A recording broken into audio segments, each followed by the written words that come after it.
Let's get right to it because it was an emotional day for so many people around the U.S. as Derek Chauvin was found guilty on all counts for the murder of George Floyd. And some celebrities and athletes reacted to the news. Oprah tweeted, quote, "Relieved and emotional in ways I didn't expect. I cried tears of joy as each verdict was read." She went on to say she was grateful for the witnesses, the jurors, and for the teen who captured the video of Floyd's arrest, Darnella Frazier. Kerry Washington wrote, quote, "This fight for justice is not over. We have a lot of work to do, but right now, please take care of yourself and let's take care of each other. Prayers and love to the family of George Floyd."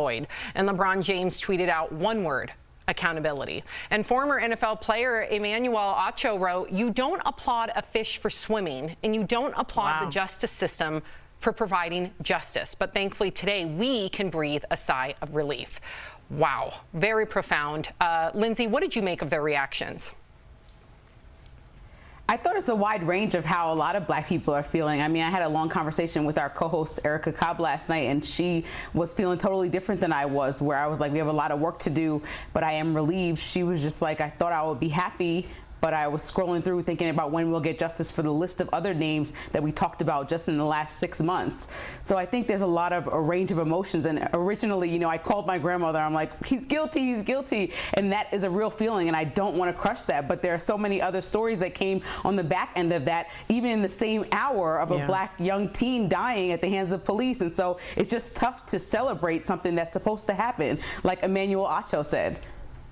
Yeah, we're going to have to just completely reimagine how law enforcement deals with the people, because clearly this is not working. Yeah. You can't even say reform because people, you know, you push back so violently. Right. And I want to ask you guys this, and Lindsay, I don't know if I'm pushing it when I ask this, but like, is there another $74,000 a year job where you get immunity to kill people?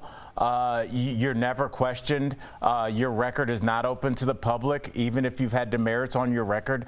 And the people you work with are openly committed to defending you, whether you're in the right or not. Like, it's just like, it's so weird that we picked this one job where somebody with a high school diploma is given a gun and can just roam around and do what they want. Well, you remember what, we had Evie Pumporis, and Evie Pumporis is a dear friend of mine, and she not only was a member of the FBI and CIA, but also an NYPD officer. And she said, when we had her on the show and we asked her, how can we advocate for reform?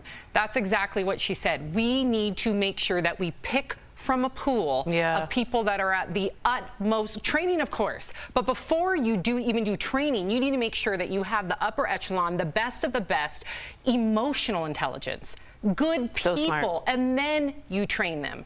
And I also think, just to add on to that, it's community policing, right? Like getting people from the actual neighborhood who are invested in the people they're actually protecting and serving might help a little. I agree. And that will save police officers' lives, too. There's been a number of police officers that have spoken out, also relieved that Derek Chauvin was held accountable yesterday, because they want those police officers weeded out, too, so they can protect not only their communities' lives, but their lives. Okay, so switching gears here. And I think where we see change. Go ahead, I think Lindsay. where we see change in this case is how many police officers spoke up and took the stand against Chauvin. So that made me hopeful that all of last year and taking to the streets and actually how the whole world came together, that was something that was major change than any kind of case that we've seen in the past. And so that is a big deal. And like I said, a step, but we still want the whole thing overhauled and reformed. Yes.